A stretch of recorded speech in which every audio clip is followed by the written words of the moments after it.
Most people ignore voicemails these days. If the number isn't familiar, the message usually isn't important, but sometimes a voicemail arrives that makes no sense at all. 3 winters ago, a paramedic named Tyler Grant was finishing a late shift in Columbus. It was just after 2:40 in the morning when he walked out of the hospital parking garage. Cold air, light snow falling, the city mostly quiet. His phone buzzed in his pocket, a voicemail. The strange part was the timestamp, 3:11 a.m. That time hadn't happened yet. Tyler assumed it was a glitch until he played the message, because the voice on that voicemail was his own. And the first thing it said was, "Tyler, if you're hearing this, don't get in your car." Tyler Grant had been a paramedic for almost 7 years. Night shifts were normal for him. Ambulance sirens, emergency rooms, cold streets at odd hours. But the quiet moments after a shift were always strange, especially during winter. That night the hospital parking garage was nearly empty. The concrete echoed with distant dripping water. Fluorescent lights buzzed overhead. Tyler walked toward his car. A dark grey sedan parked near the elevator. His phone buzzed again. Another voicemail notification. Same number. His own number. Tyler frowned. He opened the voicemail. Length, 21 seconds. He pressed play. For the first 2 seconds, nothing, just faint static. Then a voice spoke, low, out of breath. "Tyler, listen carefully." Tyler felt his chest tighten, because the voice was unmistakable. It was him. The message continued. "If you're hearing this, it means it's still before 3:11. Tyler stood in the cold garage, staring at his phone. Snow blew lightly through the open entrance ramp.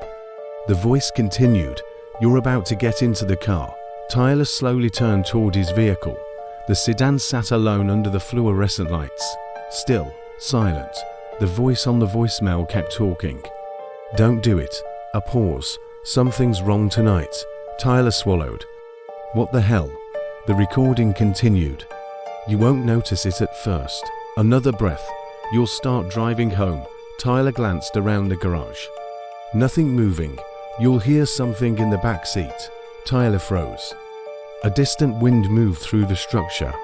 The message continued. "You'll think it's the road." Tyler slowly walked toward the car. But it isn't. Tyler stopped beside the driver's door. Snow dusted the windshield.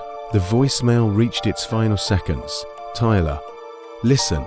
His voice sounded more panicked now. "When you look in the mirror." The message cut off. Silence. The voicemail ended. Tyler stood there for almost a full minute. The parking garage felt colder now, more silent than before. He checked the voicemail timestamp again. 3:11 a.m. His phone clock read to 47 a.m., 24 minutes in the future. Tyler tried calling his own number. Straight to voicemail. He stared at his car. A small layer of snow covered the roof, but something caught his eye. The rear passenger window. There were marks in the snow, like someone had brushed it away. Tyler stepped closer. The glass looked darker than it should. He leaned toward the window, trying to see inside.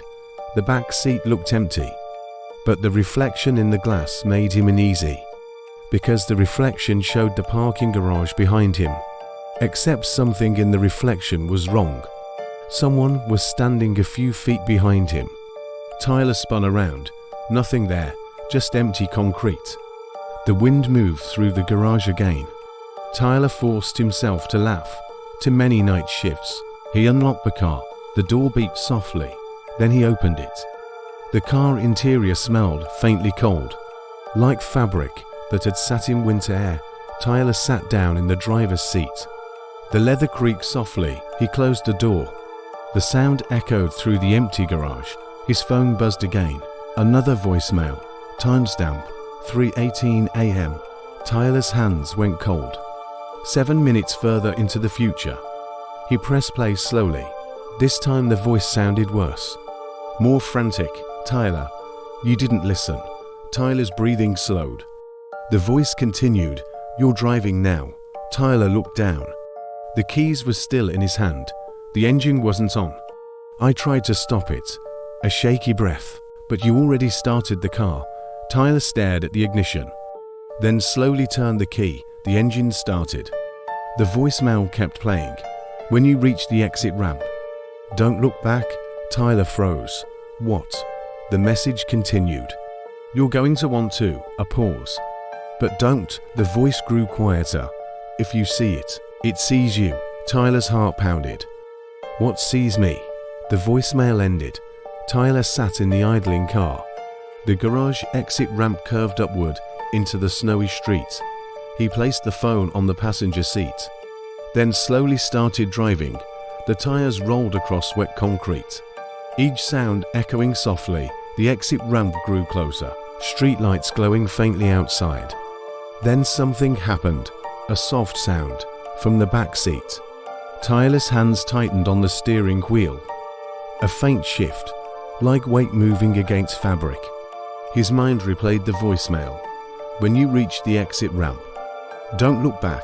The car continued rolling forward. Closer to the street, the sound came again, slow, deliberate. Tyler's breathing grew shallow. The mirror sat above the windshield, reflecting the dark back seat. He tried not to look. The exit ramp was only a few feet away now, snow blowing across the road outside. Then his phone buzzed again, a third voicemail. Timestamp, 3:23 a.m. Tyler's eyes flicked to the phone. He pressed play without thinking. The voice whispered this time, barely audible. Tyler. A long pause. You looked. Tyler's eyes slowly lifted toward the rearview mirror. And what he saw there wasn't the back seat. It was the parking garage, empty, fluorescent lights buzzing, and a man standing beside a grey sedan, holding a phone, listening to a voicemail. The man looked up at the mirror, straight at Tyler. Then the message ended, and Tyler realized something that made the cold crawl through his chest. The car wasn't moving anymore. The engine was off. Snow covered the windshield again, and the clock on the dashboard read to 39 a.m. His phone buzzed. New voicemail.